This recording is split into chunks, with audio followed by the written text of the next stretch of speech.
नमस्कार दोस्तों, welcome to decode geopolitics. तो आज हम बात करने वाले हैं रशिया की S-500 प्रोमेथस के बारे में, जो एक रशिया ने अभी रिवील किया है एयर डिफेंस मिसाइल सिस्टम, और ये दुनिया का सबसे अच्छा एयर मिसाइल डिफेंस सिस्टम माना जा रहा है।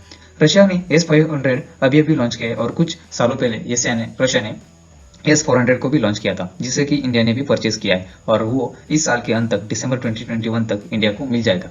तो ये दुनिया का सबसे अच्छा एयर डिफेंस सिस्टम माना जाता है। रशिया दुनिया का सबसे अच्छा मिलिट्री हार्डवेयर मैन्युफैक्चरर भी माना जाता है। तो चलिए डिस्कस करते हैं इसकी क्या खूबियाँ है, और इसके कुछ खास फंक्शंस भी है, और जो कि आज तक किसी डिफेंस सिस्टम में नहीं थे, वो भी हम आज discuss. In last few years India ने भी S-400 परचेस कर लिया है, और इसकी डेट बताई जा रही थी कि दिसंबर 2021 तक इंडिया को मिल जाएगा। और इस एयर डिफेंस मिसाइल सिस्टम की खास बात यह है कि ये हाइपरसोनिक मतलब जो आवाज की स्पीड है उससे भी तेज मिसाइल को भी डिस्ट्रॉय कर सकता है, और ये भी एयर टू एयर। और इसकी एक खास बात यह है कि ये जो स्पेस में अगर कोई स्पेस से भी अटैक हुआ तो ये उसे भी इंटरसेप्ट करने में काबिलियत इस एयर डिफेंस मिसाइल सिस्टम में है, और इसलिए रशिया इसे काफी प्रमोट भी कर रहा है। और वेस्टर्न वर्ल्ड काफी इससे एक तरह से आप कह सकते हो घबराया हुआ भी है, या फिर जो भी यूरोपियन कंट्रीज है और यूएस है, उनके लिए ये काफी बड़ा थ्रेट माना जा रहा है। यूएस ने एक सिमुलेशन वॉर गेम्स जो होती है कंट्रीज के बीच, जो आपको जानते होंगे, जैसे पैसेक्स या फिर गरुड़, जो ऐसी वॉर गेम्स होती रहती है कंट्रीज के बीच, वो इसे टेस्ट करते हैं कि पाकिस्तान ने हाल ही में रफाइल को टेस्ट किया है कि रफाइल कैसे वर्क करता है। और ये दूसरे कंट्रीज में जाके अगर खुद के पास उस तरह का वो अवेलेबल नहीं है, वैसे भी यूएस और किसी के पास S-400 टेस्ट करने का नहीं था, पर उन्होंने इसी का कौन से भी यूरोपियन कंट्री के पास S-400 नहीं था, पर जो सिमुलेशन वॉर गेम्स होती है, जिससे कि S-400 का डाटा कंप्यूटर में डाला जाता है और फिर एक सिमुलेशन के द्वारा कहा जाता है। तो यूएस ने कहा था कि हमने S-400 को एक कंफ्यूज रडार, उसके रडार को कंफ्यूज करके हमने उसे एक तरह से जैम कर दिया है, और ये अब वर्क नहीं करेगा। बट अब रशिया ने उसका तोड़ S-500 निकाल दिया। तो अगर इस मिसाइल की बात करें तो इसको किलर मिसाइल सिस्टम भी माना जा रहा है, क्योंकि आपको जैसे मैंने बताया, ये हाइपरसोनिक न्यूज को भी स्पेस से भी मार सकता है, और इसका अलग नाम भी है। आपको पूछा भी जा सकता है कि प्रोमेथस मतलब S-500 भी है। ये air to air missile system है, surface to air missile system है। आपको जैसे आपने इस वीडियो में भी देखा था पिछले, ये surface to air missile system है।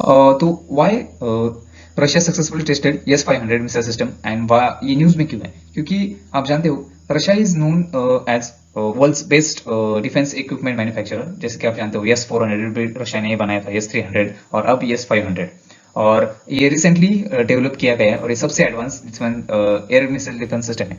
और S-500 सिस्टम ये एक्सपेक्ट किया जा रहा है रेंज 600 किलोमीटर, और ये एंटी मिसाइल सिस्टम है, और इसे स्पेस से भी काउंटर अटैक किया जा सकता है, स्पेस से अगर कुछ इंटरसेप्टर किया गया तो। रशिया का ये डिफेंस सिस्टम इसलिए भी नेटो कंट्रीज जो है उनके लिए थ्रेट्स इसलिए, क्योंकि शायद रशिया जो यूक्रेन है उसे भी अनेक्स कर सकता है, और रशिया ने कुछ यूक्रेन के बॉर्डर के पास कुछ पिछले कुछ दिनों में काफी सारे वो अपने सैनिक भी तैनात कर दिए थे। तो आगे इसके बारे में बात करेंगे। आपको मैं यूक्रेन दिखा देता हूँ। तो दिस इज यूक्रेन, ये है रशिया, यह है बेलारूस, जो एकमात्र क्या डिक्टेटर कंट्री जिसे बेलारूस का कहा जाता है, क्योंकि यहाँ के जो लुकाशेंको है वो एक तरह से डिक्टेटर बने बैठे हैं, और ये अपनी सरकार छोड़ नहीं रहे, या पोलैंड और या फिर स्लोवाकिया, हंगरी।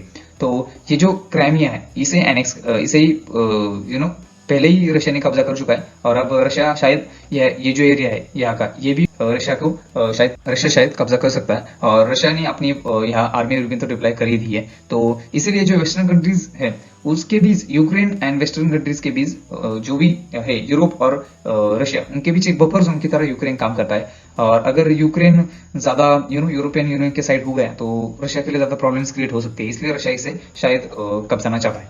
तो बढ़ते हैं अगली खबर की तरफ। तो अगली खबर है जापान टोक्यो से।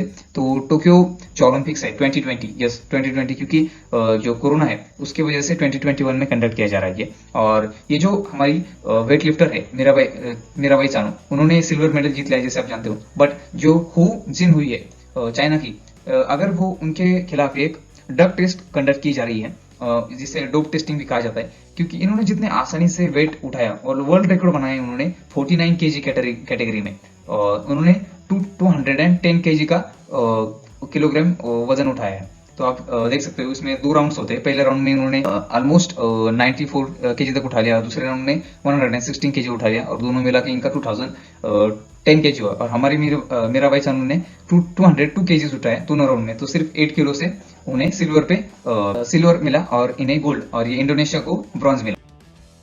तो अब खबर ऐसी भी है कि इन पे जो कमेटी है ओलंपिक्स की, नार्कोटिक्स कमेटी और डोपिंग कमेटी, वो अभी इनकी टेस्ट करेगी, और इन्होंने जिस इजीली उठाया इसलिए शायद उन्हें शक हुआ होगा। और वैसे भी चाइना की हिस्ट्री ओलंपिक्स में काफी अच्छी नहीं है। 2008 में चाइना ने अपने जो भी एथलेटिक्स है उन्हें ऐसे ही ड्रग्स दिए गए थे ताकि वो वेट लिफ्टिंग में ज्यादा से ज्यादा वेट लिफ्ट कर सके, और उस वक्त भी चाइना के 3 गोल्ड मेडल सस्पेंड कर दिए गए थे।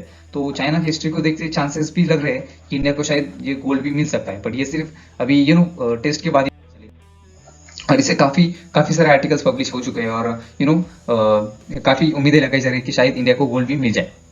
जैसे कि आप जानते हो, मीराबाई चानू मणिपुर स्टेट की रहने वाली है, और मणिपुर स्टेट के सीएम ने अभी भी अनाउंस किया है इन्हें एडिशनल सुप्रिटेंडेंट ऑफ पुलिस, मतलब असिस्टेंट कमिश्नर ऑफ पुलिस की फिलहाल पोस्ट इन्हें दी जाने वाली है। तो she deserves it, she has done India proud at such a great level. So अगर आपको इस वीडियो से कुछ वैल्यू मिली है, और if you like the video, then please subscribe to decode geopolitics, and also share your opinions in comment section, and thanks for watching.